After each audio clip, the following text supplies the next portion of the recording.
Carol Lin, welcome to the Bookaholic podcast. Hi, Deirdre. Great to be here. Thank you. Yes, absolutely, absolutely. Well, I want to go ahead and just dive right in. Let's Carol, do it. you are an accomplished and award-winning journalist. You live in Hawaii. It sounds like you're living the good life, and you owe the public nothing. So, why did you want to write this book right now? Oh my goodness, Deirdre. A lot of people ask me that because it's such a personal story. And when I set out to write it, I didn't write it with having readers in mind. Actually, I wrote it just to have a sense of completion for myself, also to understand why I made a lot of the decisions that I made and took a path that wasn't necessarily the right path for me, as successful as it may sound on paper.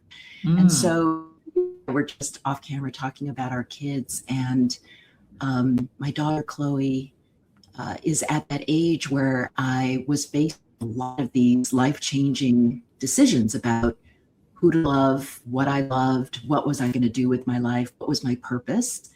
And I wanted her to understand that, that whatever you go through, the road is not going to be straight, and you're not going to be defined by your worst mistake, and you're not going to be defined by the grief you encounter along the way, that you can find the resilience. So I think recounting in my own mind what that winding road looked like, and really the whole story of her parents and her biological father, whom she never really got to know. That's our Right. story. Yeah. Right, absolutely. And we will dive in onto some of the points that you just mentioned. But first, we're going to start with one of the great American tragedies. And I remember exactly what I was doing and where I was when the 9/11 attacks occurred. And you were one of the first journalists that reported on this story. So just tell us, give us an insider's view from the newsroom. How did that morning unfold from a professional standpoint? What happened? From a professional standpoint, I was anchoring a morning show at CNN, and CNN at that time was really at itself a professional inflection point. Fox Hmm. News was right on its heels. Morning shows were being created across cable, Fox, MSNBC. Three major networks were still battling it out for those morning ratings. And CNN was trying to reinvent itself with a new morning show. And essentially, we were all auditioning for our jobs again, even though I was hired to be the morning anchor. Oh, And so what a lot of people don't know is they were auditioning a golf anchor, Vince Cellini from CNN Sports Illustrated, our network, to use his ad-libbing skills and his natural charm and curiosity to see if he could make it in morning news. So he was my partner that day. And it was the most ordinary day. In fact, it was the slowest news day, Deirdre, you could imagine. Our lead story that day was whether Michael Jordan was going to return to the NBA, which I know at the time sounded really pretty exciting, but all things it considered. was. The second story in the show was the renovation of the Capitol building, which was, a big headline grabber, a real ratings winner, that second story in the show. And we had made it through this very slow news. I was to interview author Amy Tan about a new cartoon series that she was debuting on PBS, Sagwa the Cat. Okay. And all of a sudden, we were in commercial break, and a CNN executive ran behind me. I was in what's called a remote position in the newsroom, where I'm standing in the desk pods to give the audience a feel for news gathering at CNN. And she ran past me, and I said, "What's going on?" Because nobody runs in the CNN newsroom. They're used to big breaking news. Nothing really phases that organization. And she said, "We have an unconfirmed report that a plane has crashed into the World Trade Center." So immediately I'm thinking small plane. Me So I'm too. like, "Oh, I remember yeah, when small." thinking. So then I hear in my earpiece control who tells me, get back to the anchor set, the main anchor set. We're going to go into rolling coverage. So that's slang for drop the prompter goes blank. We're just going to fly by the seat of our pants. And that's how CNN is wired. So I get back up to the anchor desk and Vince is sitting there, the golf anchor. And I said, we're in this together. So I grabbed his arm, and then you see the breaking news animation on the video monitor below the blank teleprompter screen. And up comes that full screen picture that is iconic now of the North Tower of the World Trade Center with a huge gaping hole in it, and it's on fire. So we're on live TV. We know nothing, Deirdre. So I state the obvious. This just in, looking at is a devastating picture. That's the World Trade Center. CNN is just beginning to gather information.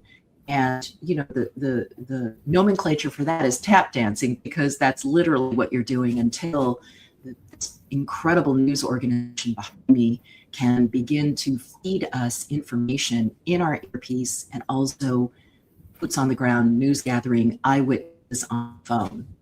Right. And that's how we went into the day. Wow. And it just kept unfolding, and it kept unfolding, and it kept unfolding. And I remember, you know, then the second plane, and then the reports from Pennsylvania or from Washington, and then the plane crashing in Pennsylvania somewhere. It was just a horrible, horrible, horrible day. I mean, that was just a nightmare of a day.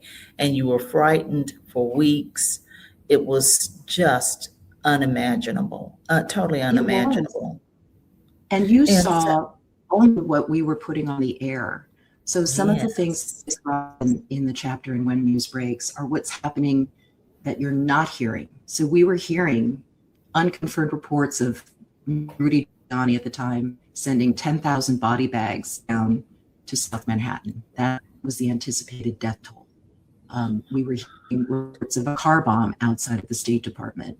We were hearing that prematurely that the White House was being evacuated. All these things we're hearing that we are not reporting because we don't have our people confirming it. The initial picture we can deliver you without any information, but there is a careful vetting process that is less apparent today, I think, on cable news. But that day, we were very, very careful about what you didn't say on the air. Yes.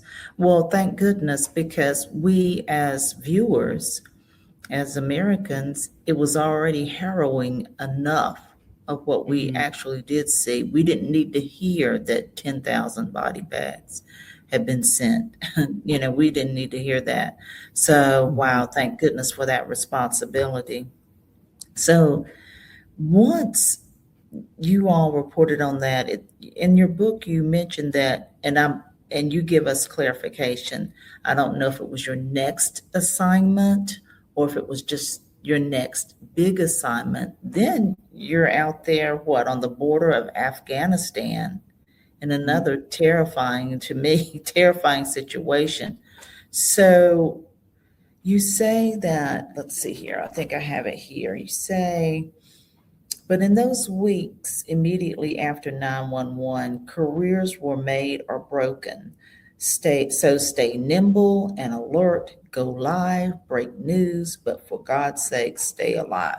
So with that sentence and with that assignment, what is that saying about broadcast journalism?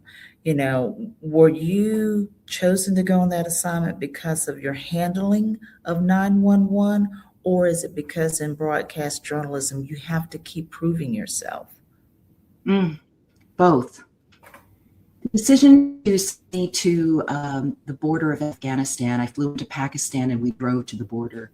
The decision to send me was largely based on whether the CNN International thought that I, a domestic anchor, that's what we were called, those of us who anchored and reported for CNN US, whether CNN International thought that I was qualified or capable enough. CNN International, home Gian Amanpour, Nick Robertson, Matthew Yes. Chance, a host of incredible war correspondents. But I earning my stripes. I had some previous assignments overseas, but earning my stripes on the anchor desk that day, I think gave them more confidence because the stake was so high in the reporting that we were doing. When faced in a crisis, CNN domestic, the U.S. side of the operation goes worldwide. So we supersede all the other networks, and we simulcast across all networks internationally, which means that your audience is truly global. So the responsibility of reporting is that much more amplified. Yes. So yes, from a technical standpoint, I had my stripes, and I earned my stripes that day, proving that I could keep my head on, not jump to conclusions, team player, work with the organization to provide and be the most trusted name in news at the time. Yes. But second question, pardon me. Go ahead. The second question that you ask is, I think, one that the readers relate to. And that is, when you live in the gaze of others, whether you're on television clearly, or you're a woman of color, or whether you're just a woman, I think we know what it is to exist and be defined in the gaze of others, because the judgments of who we are, our capabilities, are deeply colored by other people's biases. So is she going to be, is she smart enough to make other people look smarter? Is she, does she have the status that makes the crew proud to work with her? Because you have to count on your camera crew to listen to your vision for the story and work with you. And I think beginning the book, having chapter 1 of When News Breaks begin on the border, in that scene, in the crosshairs of a Taliban fighter, is really a metaphor for the career that defined me for so long, and a career that at certain life events I had to walk away from, just for my very soul and survival. So to live what you love, the only thing you've ever known, to hope for something better, because that's the person you need to be, is largely what this book is about. Yes. I was going to say, because you're a woman and an Asian woman, were you always trying to prove your worth? And we know that women and women of color especially are always having to do that. We have to be, one of the sort of popular phrases in the Black community is that we have to be like 150% better in order to be even seen, to mention a word, for the, in whatever space that you may be in. You do say here, and this is on the same page that I took the other sentence, what is she really worth?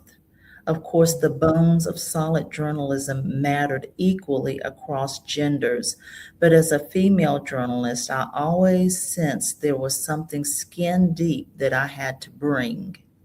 Just the sight of me on the small screen had to inspire the viewers' respect, but also their desire. See me, trust me, but want me too. Keep inviting me into your home, your living room, your bedroom, day and night.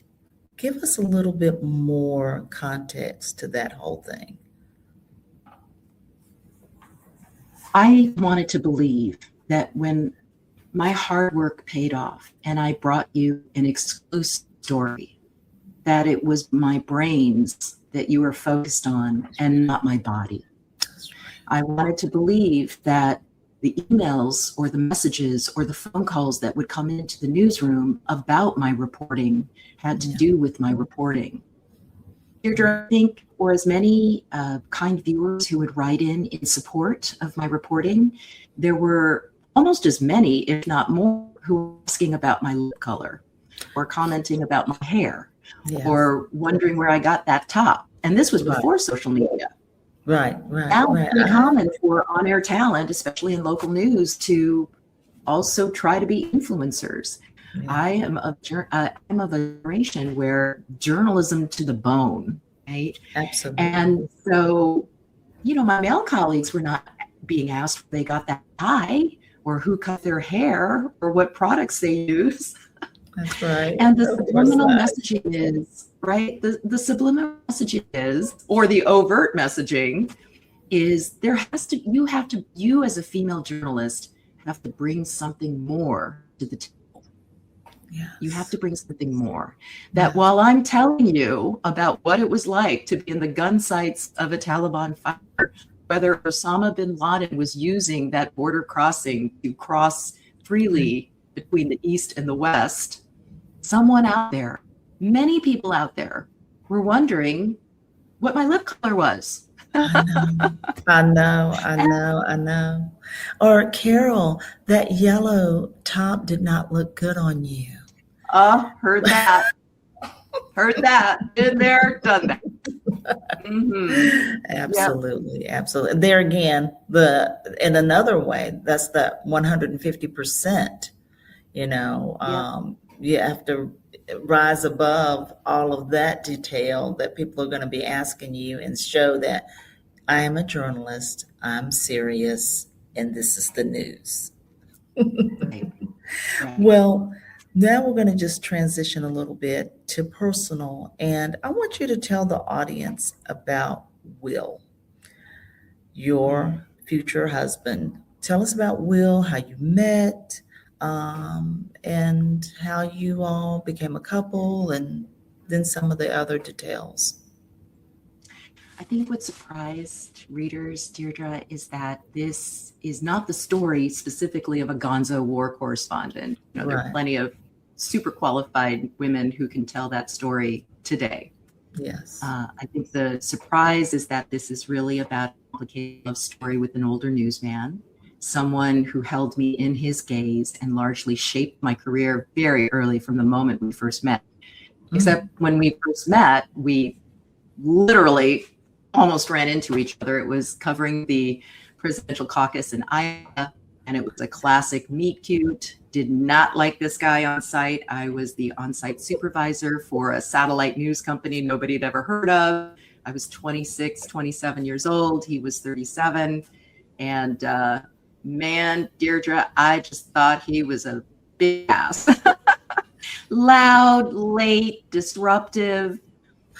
But, there was just that chemistry that we had. And I think in the combination, and it sounds so old fashioned now, but, the chemistry that we had and the fact that he took an interest in genuinely my talent. I really Yes. believe that. It was my talent. It's when I was putting his name together at the time, because I was still behind the scenes. And when we fell in love, it was just sparks. Wow. When we fell in love, I was in Washington, D.C., he was in San Francisco, and he drove back then, no digital, he drove my resume tape to all the TV stations in the Bay Area and Wow. advocated for the news directors to take a look at this. Hey, you should check this reporter out. But of course, he had an agenda. He wanted me to move closer to him. And so, I think when you love your career and a man to love you, he has to love what you love. And we both love the news. That Yeah. was the glue between us. And interestingly enough, at beta readers and subsequently our daughter Chloe finally read the manuscript. It was interesting that the commentary in the early draft when Newsbreak was that I didn't write him as lovingly as I wrote other people, which really shocked me. I thought that was not the case. But I had to really think about it because I kept hearing about that. And, there are things that happen between us that make you maybe want to root more for me than for him. But he was such a beloved figure, dear. Everybody loved Will. He was so funny and charming. And I describe him as the golden retriever to my German Shepherd. He was all sunlight and laughs and belly rubs. And I was the one who was, mission driven. Yes. So I found these old artifacts, but I wonder if those letters still exist. So back in the day when we had no other choice but to write handwritten letters other than spend a lot of time on the phone, Right. I found his letters, the letters that we exchanged shortly after we had met. And I think it gave the reader better insight to our relationship. And my publisher said, which I didn't even notice, but she said, "Oh my gosh, you both use all these metaphors that link your love story to the news." I mean, all the things that we talked about and the things that we loved are the things we likened to ourselves with current events. Oh, And wow. so I think, you know, two big loves happened all at once. Wow. May 2nd, 1988. Dear Will, since meeting you, I've discovered a kind of courage to do what I've wanted to do forever, be a journalist, a reporter. I just feel this incredible life force. I love you, Will. I guess that says it all from my heart. I had a wonderful weekend. It only leaves me wanting more. Ah, Oh my all gosh. these all these years later, Deirdre, you know, I mean, I think the amazing thing about the privilege of writing memoir is you get to have your people back. You know, like Yes. I got to have Will back, and I got to find resolution in the highs and lows of our relationship, and you know, losing him, Yeah. we did, and you know, also this breakout character of my mother, my traditional Chinese mom, and so to have to write and have your people back is, you know, just incredible. Yes, Thank you absolutely. for reading. Thank you. You're the Absolutely. first to read those words back to me, and I really appreciate it. Oh, well, it's an excellent book. It's an excellent book. Now, so you and Will, you get married, you have a child, and well, let's dip back into this. You mentioned now, even though you loved each other, both of you did commit infidelity. How does that go into your whole story? You know, in writing this, I realized that the news brought us together, and in so many ways, it tore us apart. And it was Yes. 9/11 that really sealed our relationship in ways that I think went deeper than do I love you? I think you Hmm. can love. It's a terrible lesson to learn that you can love someone with all your heart and Yes. wound them so deeply. Yeah. Um, I think 9/11, maybe the reflection of it is different for everyone, but for us as journalists, we realized that cover all the devastation around us, this tremendous sense of loss and grieving, that we have this opportunity to create life. Right. Absolutely. And that's when we made this decision to try to have a child. But to Yes. answer your question, I think it's understanding what brings us together and what tears us apart. And sometimes it's for him, it was, you know, we had just been married, and he had left the news business because the news business he felt had left him. As a Mm. hardcore behind the scenes news producer, award winning documentarian, and news manager, he believed in journalism with a capital J, but that has Yes. changed local news Yeah. level. Yeah. So, of all things, he left to join a sailing team. It was the America's Cup, and an America's Cup that was meant to make history with the all female men's team to sail. Right. And, you know, that is a different world. It's, you know, rich, it's billionaires and their boats and sleek technology, sleek bodies. You're surrounded Hmm. by this moneyed world. Hmm. And only a month after we were married, he's down in San Diego. I'm working up in LA. We're commuting back and forth.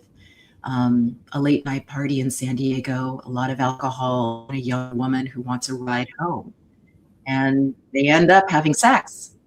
Ah. So I go down to visit him, and he tells me this, but it gets worse because I'm interviewing at ABC News for my big break into network news. And I'm on the brink of being offered a contract and my dream coming true. That very same network sent their investigative correspondent to do a story on the American Cup about that sort of debauched lifestyles of the rich and famous, and Hmm. came across the story because Will happened to be the first cousin of the billionaire who was sponsoring the all-female team. Okay. So that's the connection. Wow. And this woman apparently was ready to tell her story to ABC News. So unbeknownst to me, Will sounding perfectly normal the 2 weeks leading up to me going down there to see him, all this is happening. And he tells me not only did he have sex with a stranger, but that ABC News new magazine show has video of him running up the driveway with the classic no comment when asked about, sex, drunken this and Right. spying between the sailing teams. And I'm like, what? And I thought, my two worlds are colliding. So is ABC going to find out that this man running up the driveway is my husband? How is that going to impact the deal that I'm working on? Right. What about my marriage, which is 4 weeks old? Right. And I had to I stepped in, and I don't know to what impact, but I had to pick up the phone and call the last executive that I had interviewed with at ABC. I did not know this man, and he is an icon in the industry.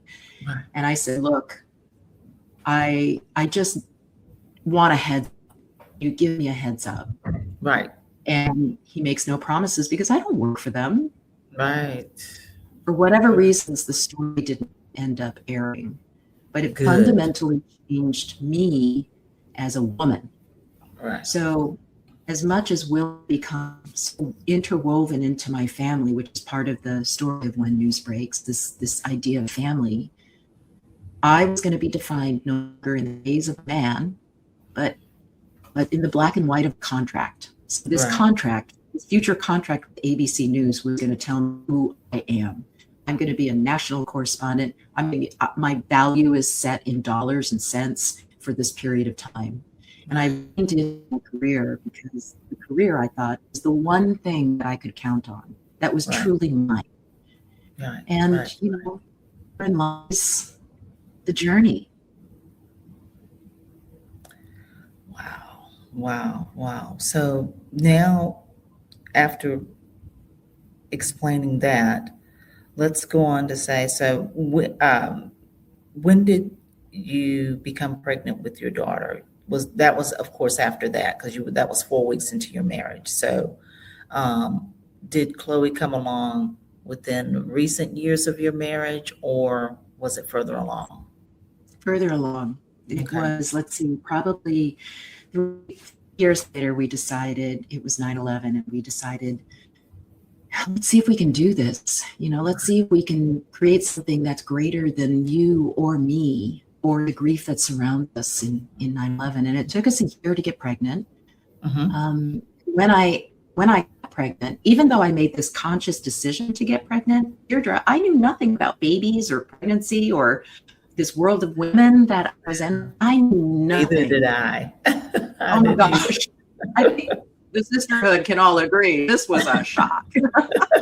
Okay, losing my body to the situation, losing my mind in some ways, how this changed me. I had this kind of notion that I was a gestational tool, like I'm just going to gestate this baby, and then I'm going to I'm going to make Will the best dad possible. And then my life was just going to continue as I always knew it was going to be. Right. And there's a scene in there. Jodie Flack is a senior executive producer at CNN. She was the one in the control room on 9/11. She is my best girlfriend. And she is sitting me down over lunch, trying to explain to me, no, your life is going to fundamentally change. And I got into this big argument with her.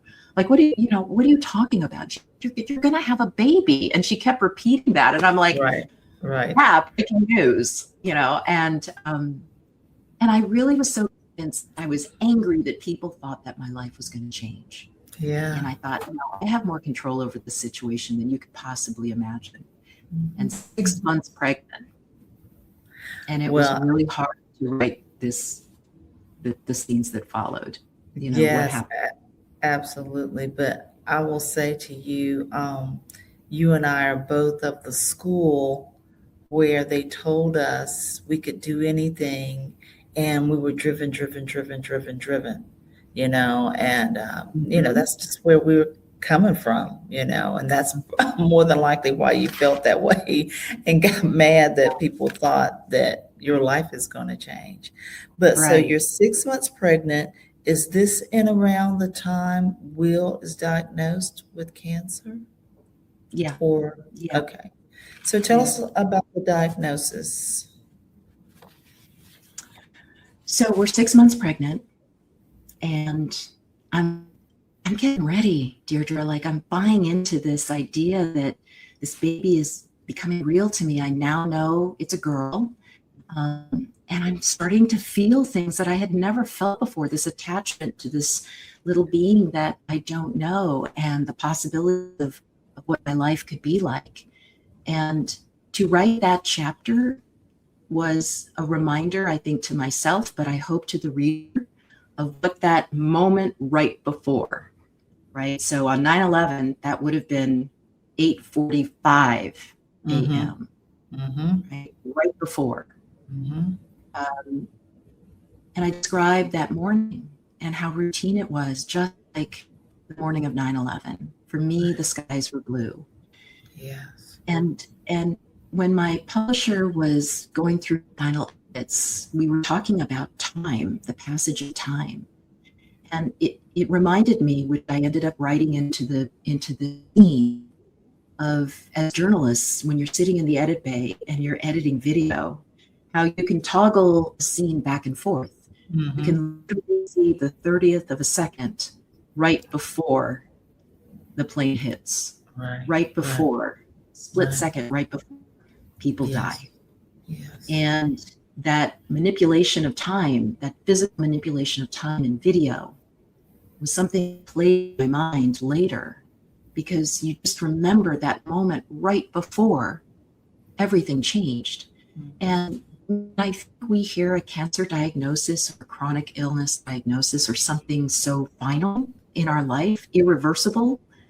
I think that 30th of a second right before becomes part of our DNA in how we approach life in general. Mm-hmm. Absolutely. Absolutely. The evolution of the book in that moment, and it was important not to write trauma dump. I think, because I think if I just wrote the sheer trauma of the next chapters, it wasn't going to be a good reader experience for people. I think it was talking about this sense of passage of time, and my mother, who needed to know then, and how she was locked in place. She was so frozen in her fear for me that she couldn't from me when we walked through the door after hearing that diagnosis. And so these people that you've got to know in the book, who had many roles in the book, suddenly were locked together in this experience. And who were we going to become as a result of it? Right. And so, for me, who, I write about in When News Breaks, what is it like to be the god of your newsroom? Like, Mm-hmm. all of us in the newsroom think we are the god of our story. We're the ones who are going to make it happen. We're going to be the ones who drive through fire and through the flood and bring you the hurricane, and then we're going to go home. And it's always worked for us. But when you face something like cancer, in a career where you cannot take no for an answer, you always have to get to yes, and you have to get to yes on a deadline.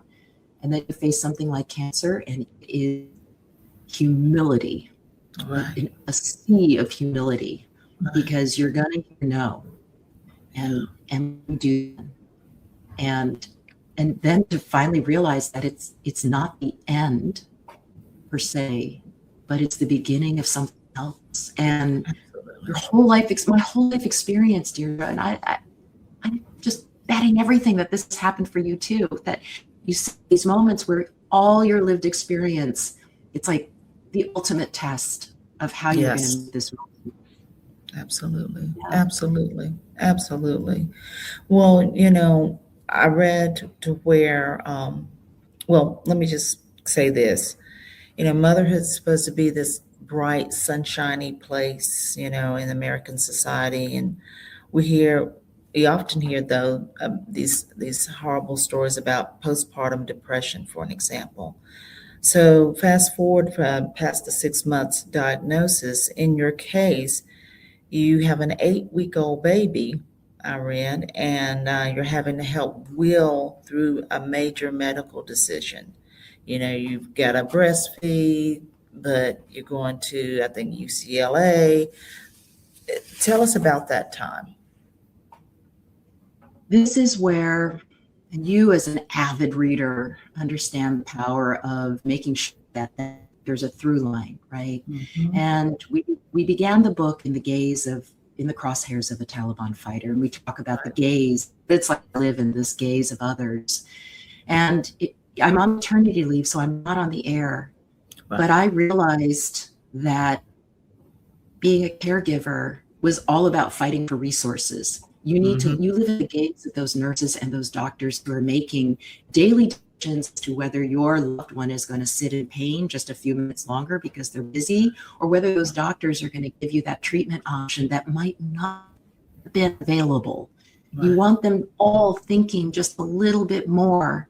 I wanted them thinking a little bit more about Will, and I wanted to make sure we had every option available to us, not because I was a CNN anchor, but because he was my husband and a new father, and he needed to see him as that.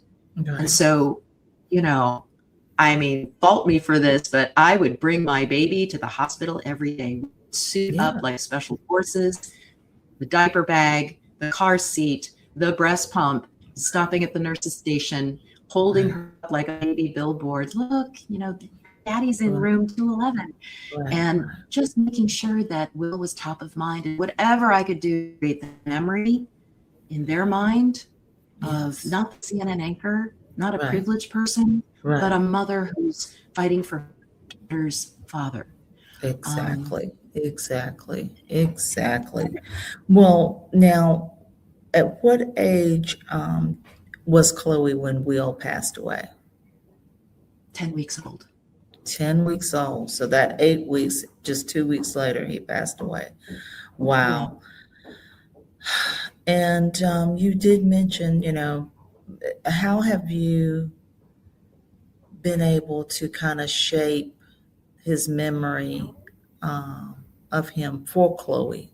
Well, first of all, by writing this book is one. But how, when she was younger, how were you able to, make sure she had some type of sense of who her father was? I think I approached it kind of journalistically. I went to witnesses who had lived that experience, young women who had grown up without their biological father in their life. And I asked their advice, whether it was co-anchors or makeup artists at work or interns, whoever I had an awareness that had grown up without their biological dad, I asked for their advice. And their advice was consistent across the board. And that is, fight the instinct to hide the truth, because it's easier for you to wipe the memory.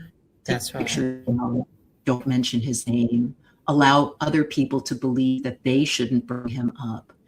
So instead, what I did is I invited Will into our life in every way possible. I had his pictures up. I encouraged our friends, our tribes speak to tell stories about him, have that freedom to love him through the years and raise her with me, that memory. And I'm so glad I did. I had, I kept a treasure box of, mementos of his, from when he was a boy growing up in Wichita, Kansas, to all his awards and press credentials. And I kept him in an open conversation. And eventually, I wrote a magazine called Working Mother Magazine at the time, asked me to write a testimonial of what it was like to be a single widowed mom returning to work at CNN. Right. And I wrote about a scene where Chloe, when she was a toddler, had asked me where he was, because, she would go to daycare, and at Turner Broadcasting had daycare, and she would go to daycare and she would see dads. So she would ask, "Where's Daddy?" And I explained, "Daddy died." And I used that word, and to see a toddler say that word, "died," because she didn't know what that meant. And talked about it, age appropriate. I believe he's in a place called heaven. I believe he's with us in every way he can be. Yes. And just try to acclimate her to that idea, recognizing that when she's 15 months is different when she's 4 and she asks that question when she's 8 or as she gets older. Right. So in our family, we call him Will, Yes. because I wanted her to differentiate between the life that she came from and the life she has today. Mm-hmm. You know, Absolutely. my husband Absolutely. today, his name is Mike, and his nickname is Chapter 28. Readers are a little frustrated that I don't wrap it up in a neat little package at the end, because I didn't want this to be a Hallmark moment, because I don't Right. believe that a man necessarily completes a woman's life. That's right. That's right. He's more symbolic of somebody who sees me away from the lights after my career. Something Yes. that to him was this woman without makeup and this little girl who he just came to love as his own. Yes, absolutely, absolutely. Well, in one of almost your last chapters is simply titled CNN, and you're talking to one of the executives. I believe her Yes, name Jim is it Walton. Sue? Okay, Oh, that's Sue. John. Yeah, Yeah, Sue. Yes, Sue. And she's Sue. asking you. You all have. You're supposed to go to Jerusalem, and Yes, that was my right idea of returning from maternity leave, and what would help me with my grief was to go yeah. to cover the Middle East. Yeah, Mm-hmm. woo. So you changed your mind. So this is a major investment for CNN to do that, and you change your mind and you decide it's better for you to be Chloe's mother, which was at that time to tell, I mean, a CNN executive that that's what you're going to do, because she kept challenging you. It was like, are you sure? Are you sure? So you were brave. Tell us Yes. about that moment. Tell us about that moment with Sue and the changing of your mind. So, Deirdre, we've talked about how I came from a world where you don't say no, and you don't take no for an answer. No does not exist in a career in television news. Right. I'd never said, whatever you asked me to do, I was doing. You told me to go, I left. I had a go bag. But to tell this senior executive who had gone to great lengths to set up at least a 1-month tour of the Jerusalem Bureau, for me to give it a try, to not Right. make a life-changing decision and move to the Middle East, but give it a try. Okay. And had assembled the special events team, producers and camera crews, and extensive resources to shoot a special called Holidays in Holy Land. And people bought plane tickets. We were on the verge of leaving. Right. I went to her, and you're describing the meeting that I had with her, where I told her that I couldn't go. Yeah. And she was utterly baffled. She said, "What do you mean?" And I said, "Because if I go, I will never be Chloe's mother. I won't learn to be her mom." Mm-hmm. And she's like, "Well, the fact you are Chloe's mom, what are you talking about? Weren't you going to take a nanny and your mother maybe? And I don't understand. What is the issue?" Right. And what I had come to realize was that the person I had become to sustain the career that I had was someone who did not know how to sit still, did not know how to commit to loving someone in stillness, and through the good, the bad, and the ugly. Yeah. And when I realized that, and when it was a seminal event that preceded that, and when I realized that I couldn't do what other women do all the time, and applaud them. So it's not about women not being able to work and have a baby. It is not that. Women do it just fine. But me, the person I had allowed myself to become, was fully exposed when I became a mother. And I had to learn how to do that. I had to learn to walk that walk. And for someone whose MO was leaving, that's how I solved all my problems. I left. Right. I couldn't leave her. There was Right. nobody That's right. Yeah. That's right. That's absolutely right. Well, what do you hope women, well, your readers, especially women, take away from when news breaks? Oh my gosh. I hope when women read this, they see themselves in the pages, that you don't have to have an award winning network television career to relate to the scenes in the book. And the most satisfying, rewarding experience of writing this book, hearing those readers or reading the reviews, not for ego, but to see that readers see themselves in the book. They see their own caregiving experience. They see their own courage and resilience. And I want women to walk away and understand that, man, we're incredible.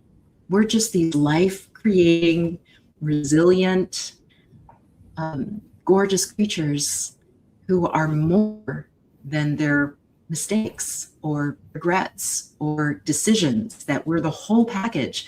And everything that I experienced leading up to Will's cancer diagnosis, leading up to Chloe's birth, leading up to this life-changing decision to leave my career, was all because of everything that happened before.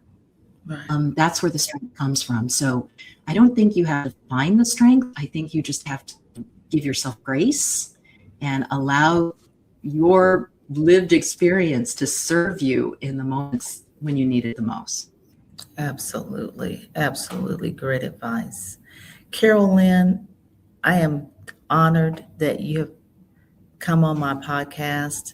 I so appreciate the words of wisdom that you've expounded today, as well as writing your story that many people need to hear. Thank you for giving the world that. I appreciate you so much. Just thank you for coming on my show.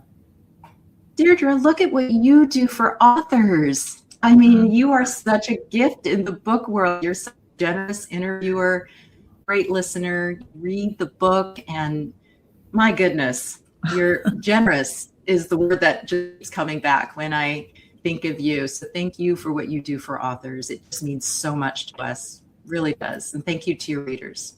Thank you. I appreciate that. And when news breaks, will be in the podcast show notes as well as the video description box on YouTube. And we'll also have some more connections to Carol right there. Once again, thank you so much, Carol. Thank you, Deirdre. Bless you.